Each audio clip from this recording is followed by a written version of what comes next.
Hello friends, आज हम exercise 13.2 करेंगे प्रोबेबिलिटी की। और उसमें जो कंसेप्ट यूज होगा मल्टीप्लिकेटिव थ्योरम ऑन प्रोबेबिलिटी, उसके बारे में डिस्कस करेंगे। लेकिन उससे पहले आपसे रिक्वेस्ट है कि आप हमारे YouTube channel professor DR. Ravi's को ज़्यादा से ज़्यादा शेयर कीजिए, सब्सक्राइब कीजिए। इस चैनल पे आपको क्लास 9 से लेकर 12th क्लास तक physics, chemistry, math, bio, English का जो एनसीईआरटी का सिलेबस है उससे रिलेटेड वीडियो मिल जाएंगे। Thank you. देखिए, मल्टीप्लिकेटिव थ्योरम ऑन प्रोबेबिलिटी, ये क्या थ्योरम है, क्या चीज ये बताती है। मान लीजिए कोई सैंपल स्पेस हमारा S है, इसमें दो इवेंट्स E और F आपके हो रहे हैं। हमें निकालना है कि E और F दोनों अकर होने चाहिए। मतलब हम E इंटरसेक्शन F से उसे लिख सकते हैं कि भाई आपका काम E भी हो रहा है और काम F भी हो रहा है, तो दोनों काम हो रहे हैं। तो हम क्या लिखेंगे, या तो E इंटरसेक्शन F से लिख सकते हैं या उसे E F से डिनोट कर सकते हैं। तो हमें अब प्रोबेबिलिटी निकालनी है E इंटरसेक्शन F की। तो ये काम कैसे निकालेंगे, ठीक है। तो मान लीजिए आपके पास दो इवेंट है E और F। अब भाई हमने E काम हुआ, उसकी प्रोबेबिलिटी निकाली P ऑफ E, ठीक है ना। अब दूसरा काम कब होगा, F बाई E। यदि काम E हो चुका है तो हम किसकी निकालेंगे, प्रोबेबिलिटी ऑफ F निकालेंगे। अब आपके थोड़ा दिमाग में आया होगा कुछ बच्चों के कि पी एफ बाई ई भी तो यही था आपका सर, जो हमने फर्स्ट चैप्टर में किया था।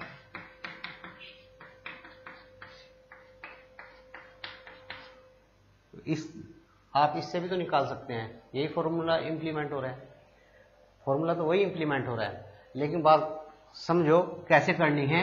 मैं इसके लिए आपको एक एग्जांपल देता हूं, थोड़ा बात तब ज्यादा क्लियर होगी। मान लीजिए आपका एक पैक ऑफ कार्ड्स है। पैक ऑफ कार्ड्स में कितने कार्ड्स होते हैं, 52 कार्ड्स होते हैं। आपको एक किंग चाहिए और एक क्या चाहिए, क्वीन चाहिए।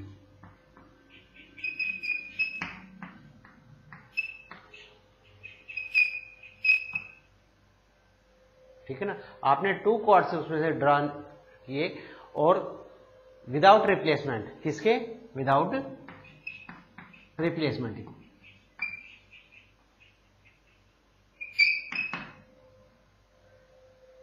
तो किंग आना चाहिए और दूसरा क्या आना चाहिए, क्वीन आना चाहिए।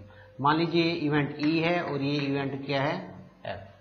तो अब देखिए क्या प्रोबेबिलिटी बनेगी आपकी कि किंग और क्वीन कैसे आएंगे। आपने किंग निकाला तो किंग की प्रोबेबिलिटी कितनी बनेगी आपकी, 4/52 बनेगी या नहीं बनेगी। 52 पत्ते हैं टोटल 52 कार्ड्स हैं और किंग कितने होते हैं, 4/52। अब क्या निकालना है आपको, क्वीन निकालना है। तो क्वीन जब आप निकालेंगे तो कार्ड्स कितने बचे हुए हैं उसके अंदर, कार्ड्स बचे हुए हैं अब उसके अंदर 51, ठीक है ना। ये काम हो चुका है, किंग निकल चुका है और विदाउट रिप्लेसमेंट है, आपने उसमें अंदर डाला नहीं है, वापस नहीं डाला। तो अब कितने रह गए, 51। और क्वीन कितनी है, तो क्वीन की प्रोबेबिलिटी निकलेगी 4/51। ये काम कब हुआ, जब E काम हो चुका है, ये वाला काम हो चुका है, तो उसके बाद हमने F निकाला है, ठीक है ना। और ये टोटल प्रोबेबिलिटी किसकी आएगी, ये प्रोबेबिलिटी आएगी कि E इंटरसेक्शन F, मतलब किंग भी निकला है और क्वीन भी आपका निकला है। क्लियर है ना बात। तो ये कंसेप्ट आपका यूज होगा मल्टीप्लिकेटिव थ्योरम ऑफ प्रोबेबिलिटी में। ये P इंटरसेक्शन F इसके इक्वल भी हो सकता है। हम इसे probability of F multiply probability E by F भी लिख सकते हैं, उसमें कोई प्रॉब्लम नहीं है, ठीक है। इसमें एक कंसेप्ट और आता है,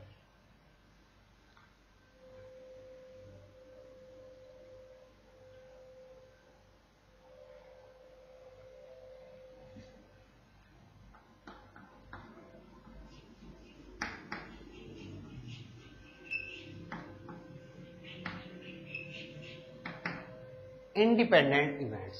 कि दो इवेंट्स हैं आपके E और F, वे इंडिपेंडेंट्स कब होंगे।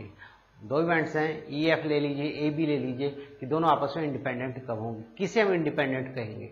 मान लीजिए एक आपके पास अणु है,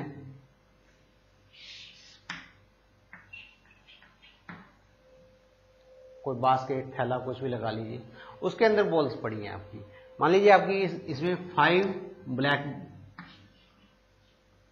और 7 व्हाइट बॉल्स हैं, तो टोटल कितनी होगी इसमें बॉल? 12 बॉल्स। अब आपने इसमें से 2 बॉल्स विड्रॉ किए, 2 बॉल निकाली है विद रिप्लेसमेंट।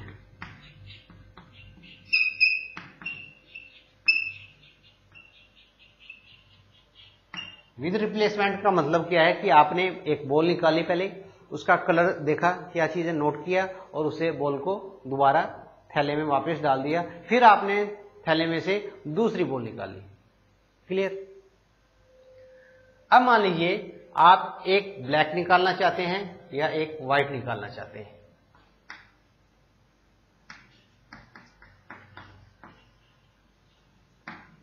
बी है आपकी व्हाइट बॉल, ठीक है। हमें निकालना है P A B, A B निकालने या पी ए इंटरसेक्शन बी निकालने। तो सबसे पहले क्या करते हैं, हम एक ब्लैक बॉल निकालेंगे और फिर क्या निकालेंगे, बी इवेंट करेंगे, व्हाइट निकालेंगे तब जब ए काम हो चुका होगा। करिए, ब्लैक बॉल निकाली, टोटल बॉल कितनी है 12, ब्लैक है 5, तो 5/12, ठीक है ना। वैसे फॉर्मूला ये भी होता है आपका, जब एक से ज्यादा निकालनी हो तो आप मान लो 2 बॉल निकालते तो हम लिखते 5c2 अपॉन में 12c2। तो यहाँ पे 1 बॉल निकालिए, 5c1 अपॉन 12c1 है, तो ये सोल्व करेंगे तो 5/12 ही होता है, तो मैंने डायरेक्ट ऐसे लिखा। जहां पे भी सिंगल केस चलेगा हम डायरेक्ट लिखेंगे 5/12। अब क्या निकाली, ब्लैक बॉल आपने निकाली। अब विद रिप्लेसमेंट है, आपने बॉल को वापस उसके अंदर रख दिया थैले में। अब आपने क्या किया, व्हाइट बॉल निकाली है, टोटल बॉल 12 भी है, ठीक है, 7/12। क्लियर? अब एक चीज ध्यान से देखें, ये तो मैंने लिखा मल्टीप्लिकेटिव थ्योरम ऑफ प्रोबेबिलिटी के हिसाब से, जो हमने थ्योरम इससे पहले की थी उस हिसाब से लिखा। यदि मैं इसकी इंडिविजुअल प्रोबेबिलिटी निकालूं, पी ए और पी बी क्या चीज है, पी ए क्या है 5/12, व्हाइट बॉल निकाल रहे हैं, सॉरी ब्लैक बॉल निकाल रहे हैं, व्हाइट बॉल की प्रोबेबिलिटी कितनी है 7/12 है या नहीं है।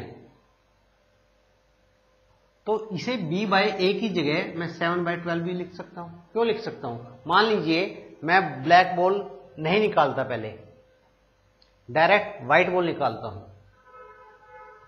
छोड़ दीजिएगा, आपने शुरू में व्हाइट बॉल निकाली, आपने सीधा ब्लैक बॉल निकाली, आपने सीधा व्हाइट निकालने हैं। तो जब आप थैले में बॉल पड़ी है, पहले क्या काम हुआ है हमें उससे कोई मतलब नहीं है, हमने निकाली व्हाइट बॉल, तो व्हाइट बॉल निकालने की प्रोबेबिलिटी कितनी होगी 7/12, यही होगी ना। उससे पहले क्या काम हुआ है उससे कोई लेना देना नहीं है।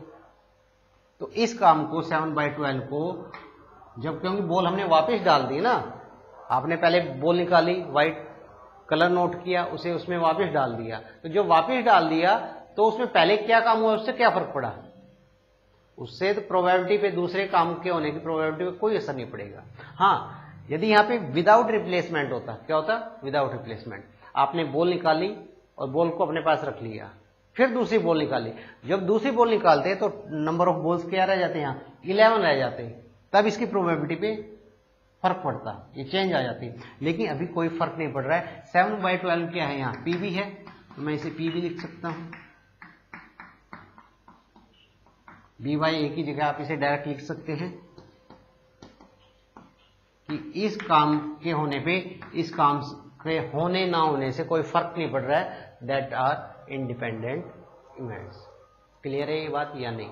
जब भी हम इंडिपेंडेंट इवेंट्स के क्वेश्चंस आएंगे उसमें चेक करना होगा कि फाइंड इंडिपेंडेंट इवेंट्स, तो आप ए इंटरसेक्शन भी निकालेंगे, पी ए निकालेंगे, पी बी निकालेंगे, इन दोनों की मल्टीप्लाई यदि इसकी इक्वल आ रही है तो इट मीन्स इवेंट्स क्या है, इंडिपेंडेंट इवेंट्स है। तो यही कंसेप्ट दो यूज होंगे एक्सरसाइज 13.2 में। तो चलिए स्टार्ट करते हैं।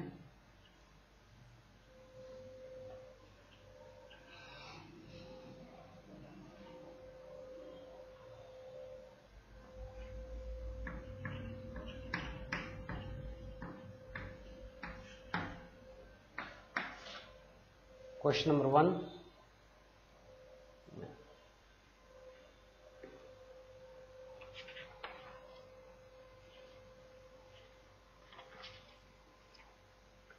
If PA is, first question में PA कितना है 3/5, प्रोबेबिलिटी ऑफ B है 1/5 और उसने कहा if A and B are independent events find PA intersection B। यदि इंडिपेंडेंट इवेंट्स हैं तो इसका मतलब A इंटरसेक्शन B किसके इक्वल होगा PA मल्टीप्लाई में PB। तो प्रोबेबिलिटी ऑफ A कितनी है 3/5, प्रोबेबिलिटी ऑफ B कितनी है 1/5, तो कितना हो गया 3/25। क्वेश्चन नंबर 2,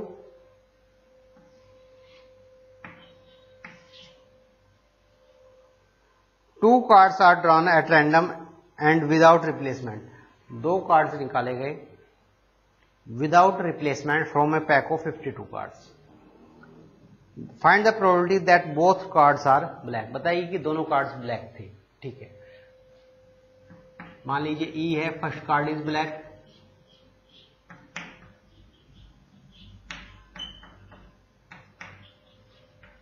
और F इवेंट है, सेकंड कार्ड इज ब्लैक।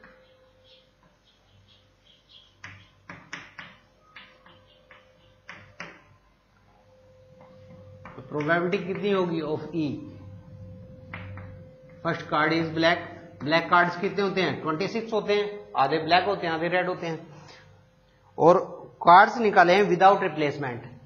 अब हमें क्या करना है, दूसरा कार्ड निकालना है।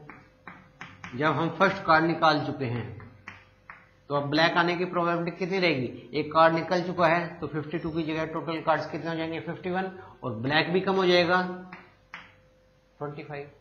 तो दोनों कार्ड्स ब्लैक होंगे। E इंटरसेक्शन F निकालेंगे तो PE मल्टीप्लिकेटिव थ्योरम का यूज हो रहा है, F/E, दोनों की मल्टीप्लाई कर दें।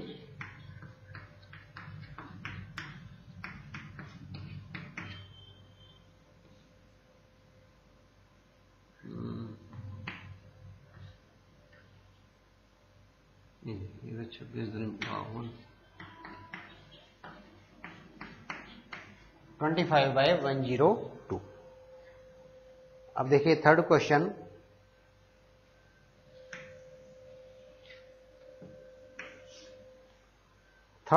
क्या कहता है, a box of orange is inspected bye examining 3 randomly selected orange drawn without replacement. एक बॉक्स है जिसके अंदर ऑरेंज पैक है, उनकी इंस्पेक्शन हो रही है। रैंडमली 3 ऑरेंज निकाले और उनकी इंस्पेक्शन की विदाउट रिप्लेसमेंट। विदाउट रिप्लेसमेंट मतलब पहला एक ऑरेंज निकाल लिया, चेक किया, उसे अंदर नहीं रखा, उसे बाहर ही रखा, फिर दूसरा निकाला, उसे चेक किया, उसे भी बाहर रखा, फिर तीसरा निकाला अंदर से। If all the 3 oranges are good, यदि तीनों ही ऑरेंज गुड हैं, अच्छी क्वालिटी के हैं, the box is approved for sale, box को सेल के लिए अप्रूव कर दिया जाता है।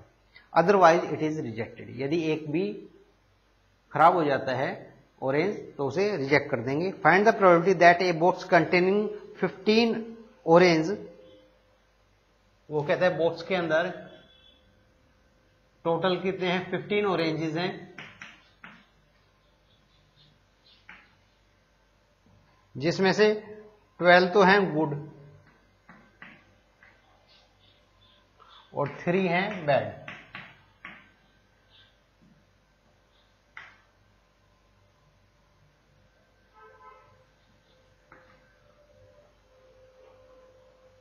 Will be approved for a sale, कहते हैं एक बॉक्स है जिसके अंदर 15 ऑरेंज थे, 12 सही ऑरेंज है, 3 कौन से हैं बैड ऑरेंज है, उसे अप्रूव कर दिया जाता है किसके लिए, सेल के लिए। तो कैसे होगा, मान लीजिए E फर्स्ट ऑरेंज इज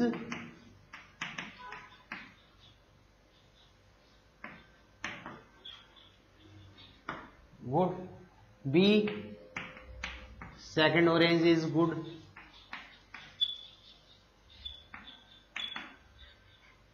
जब इंस्पेक्शन होगी ना तीनों ही आपके ऑरेंज क्या होने चाहिए, गुड निकलने चाहिए, तभी वो सेल के लिए अप्रूव होगा। Third orange is good.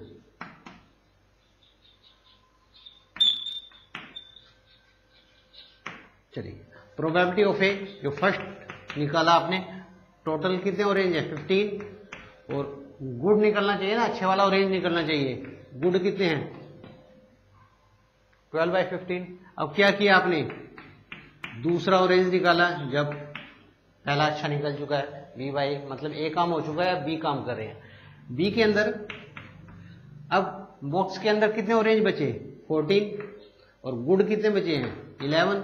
11 में से निकलना चाहिए, क्योंकि उसने कहा सेकंड ऑरेंज भी आपका गुड है। और इसके बाद अब थर्ड ऑरेंज C, तीसरा काम करें ना C, कब कर रहे हैं, जब आपका काम A भी हो चुका है और B काम भी हो चुका है। अब कितने ऑरेंज हैं टोटल बॉक्स में, 2 ऑरेंज निकल चुके हैं, अब कितने बचेंगे 13, और गुड कितने बचेंगे 10 गुड ऑरेंज बचेंगे इसमें, ठीक है। तो प्रोबेबिलिटी कितनी है 10/13। अब हमें निकालना है A intersection B intersection C, ऐसे लिख ले या डायरेक्ट ABC लिख ले। तो PA PB by A, PC by AB। Probability of A कितनी है 12/15, 11/14, 10/13।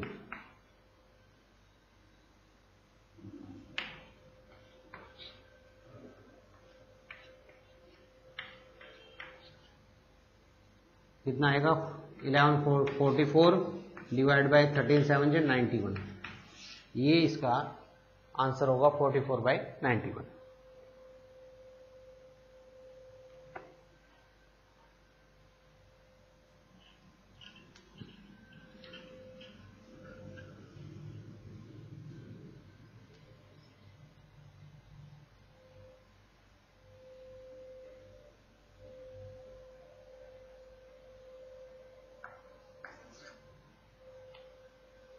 ये इन क्वेश्चंस की थोड़ा लिखने की प्रैक्टिस करनी है, अदरवाइज तो ये वर्बली क्वेश्चंस हैं, वैसे भी हो जाएंगे।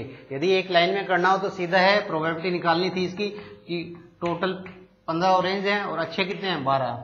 फिर दूसरा निकाला, दूसरे में कितने ऑरेंज बचे, टोटल 14 बचे ना ऑरेंज, और गुड क्वालिटी के 11।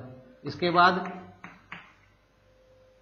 थर्ड ऑरेंज निकाल रहे हैं, थर्ड ऑरेंज कितने में से निकलेगा 13 में से, क्योंकि 2 ऑरेंज निकल चुके हैं। ऑरेंज बॉक्स के अंदर कितने लेफ्ट हैं 13, और गुड ऑरेंज कितने लेफ्ट हैं 10।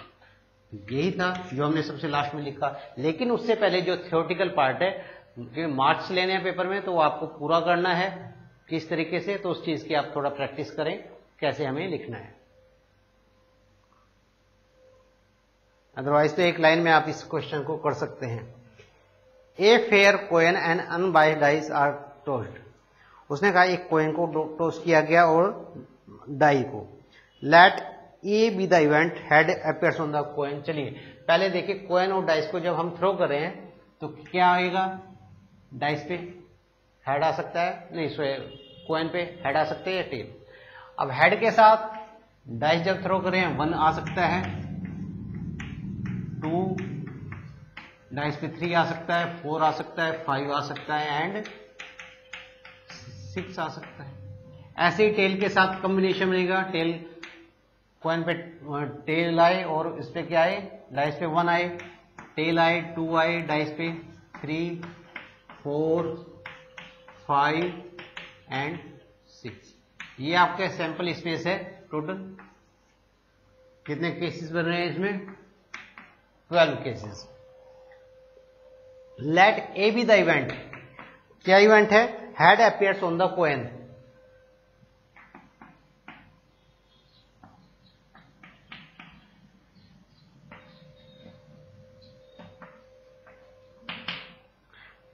B 3 on the dice.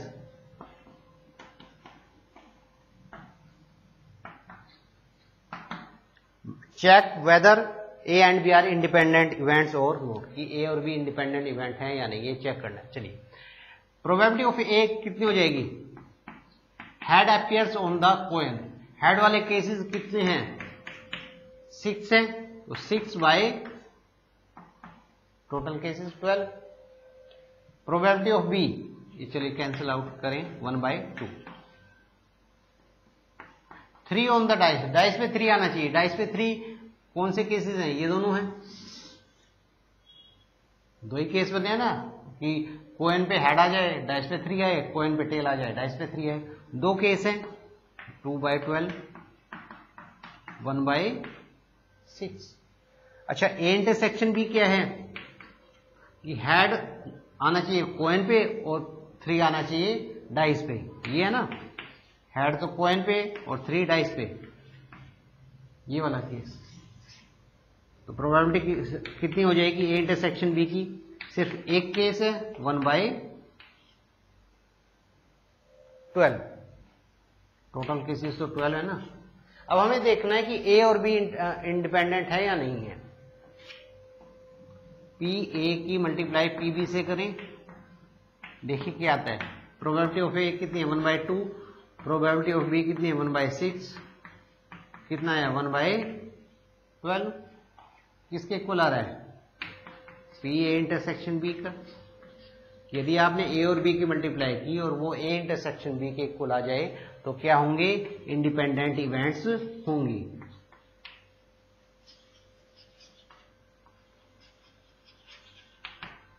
Clear.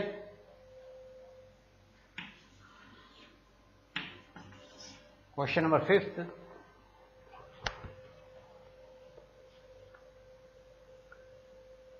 A die marked 1, 2, 3 in red, 4, 5, 6 in green stored। Dice है, 2 कलर्स की डाइस है कि रेड कलर की साइड पे तो 1 लिखा हुआ है, 2 और 3, और जो ग्रीन कलर की साइड है वो 4, 5 और 6 है। Let A B the event, the number is even, number is, पहले वो लिखें, रेड की साइड कौन से नंबर है 1, 2, 3, और ग्रीन की साइड कितने नंबर हैं 4, 5 एंड 6, दो कलर की डाइस है। अब वो कहते हैं दो इवेंट हो रहे हैं ए एंड बी, ए के अंदर है नंबर इज इवन, कि नंबर इवन होना चाहिए, नंबर इवन कौन से हैं, 2 आ जाए, 4 आ जाए या 6 आ जाए। बी के अंदर क्या काम हो रहा है, the number is red, red number कौन से हैं 1, 2, 3।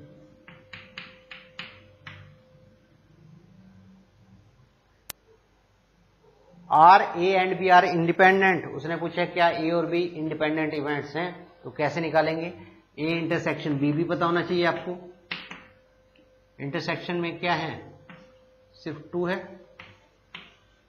जो दोनों में है अपीयर हो रहा है। प्रोबेबिलिटी ऑफ ए कितना बनेगा, कितने केसेस हैं 3, और सैंपल स्पेस में केसेस कितने हैं 6। भाई डाई थ्रो कर रहे हो तो डाइस में कितने नंबर होंगे 6 है ना, तो टोटल केसेस 6। तो प्रोबेबिलिटी ऑफ बी कितनी है, ये भी आपकी 3/6, 1/2 कैंसिल आउट करने से। Probability of A intersection B कितने केसेस हैं 1 डिवाइड बाय टोटल केसेस 6। चलिए हम निकालते हैं P A intersection P B.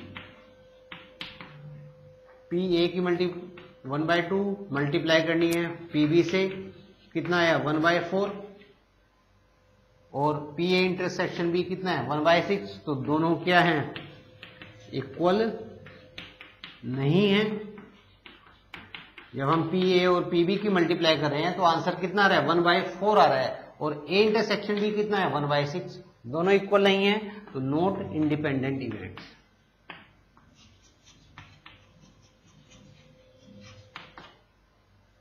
Note down करें इसे।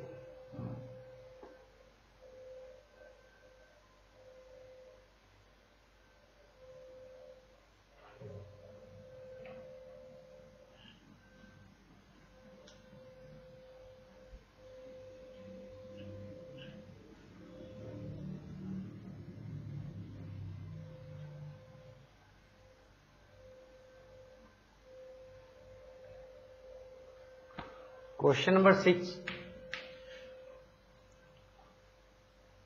उसने ये तो 6 तो सिंपल है, ई दी हुई है, probability of E 3/5, probability of F कितनी है 3/10, probability of E intersection F है 1/5। उसने पूछा कि क्या ई और एफ इंडिपेंडेंट इवेंट्स हैं, तो आप इन दोनों की मल्टीप्लाई कर लें, 3/5 मल्टीप्लाई 3/10 कितना है 9/50, और ये कितना है 1/5, दोनों इक्वल नहीं है,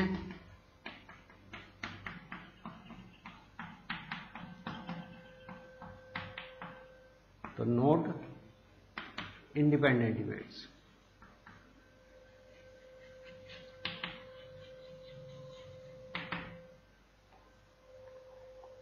seventh, given that events A and B are such that PA is equal to 1/2, probability है A की, कुछ प्रोबेबिलिटीज आपकी गिवन है, A की दी हुई है, A यूनियन B है आपकी 3/5, और प्रोबेबिलिटी ऑफ B है P, स्मॉल p। हमें P की वैल्यू निकालनी है, दो केसेस हैं, if mutually exclusive, A and B are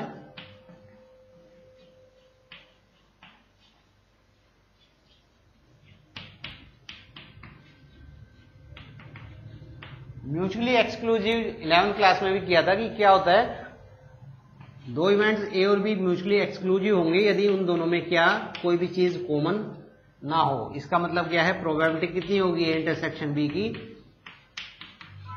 0 होगी। तो हमारे पास फॉर्मूला क्या होता है, A union B is equal to PA plus PB minus P A intersection B। ये फॉर्मूला आपको पता होगा, इसमें वैल्यू पुट करनी है। A intersection B 3/5, probability of A कितनी है 1/2, प्रोबेबिलिटी ऑफ B कितनी है P, this is 0।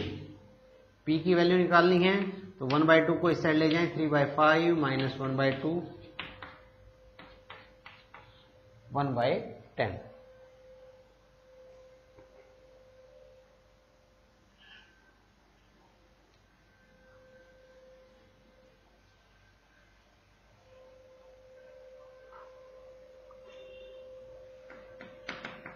If A and B are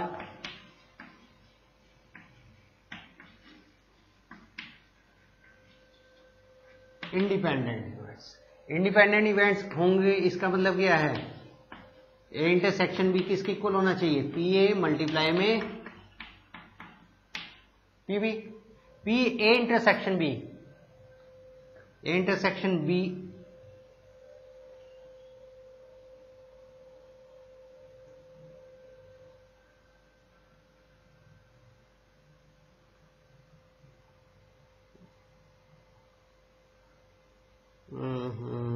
A union B दिया हुआ है,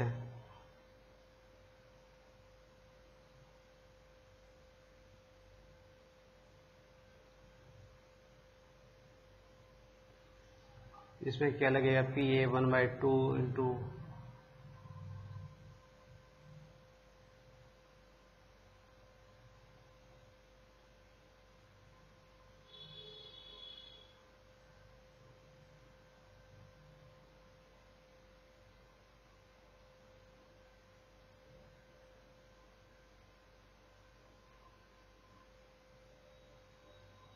ये कैसे होगा,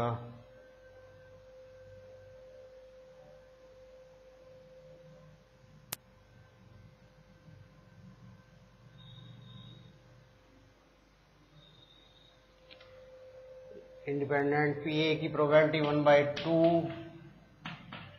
PB की probability P/2,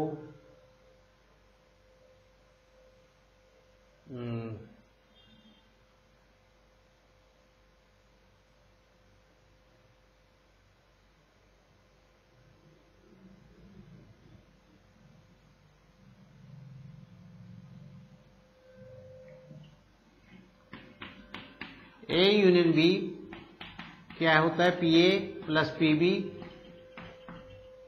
minus P A intersection P A in B कितना दिया हुआ है 3/5, प्रोबेबिलिटी ऑफ है ए है 1/2, थोड़ा यहाँ कंफ्यूजन हो गया था। पी बी कितना है पी ए इंटरसेक्शन बी। अब आप कहेंगे यहाँ ए इंटरसेक्शन बी तो नहीं है, मैं यहाँ निकालने की कोशिश कर रहा था, लेकिन जब हमें ए इंटरसेक्शन बी नहीं दिया हुआ तो पी बी कैसे निकालेंगे आप। तो पी ए इंटरसेक्शन बी की जगह क्या रखें आप, P A into P B रखें। Clear.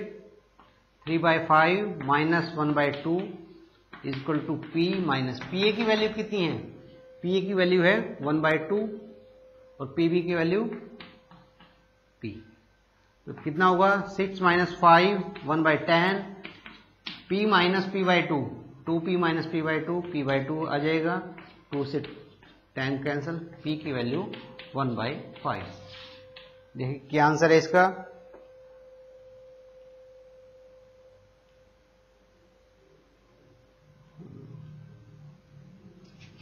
Question number 7 p equal to 1/5। तो स्टूडेंट्स ये थे क्वेश्चन नंबर 7 तक, बाकी हम नेक्स्ट लेक्चर में करेंगे। Thank you.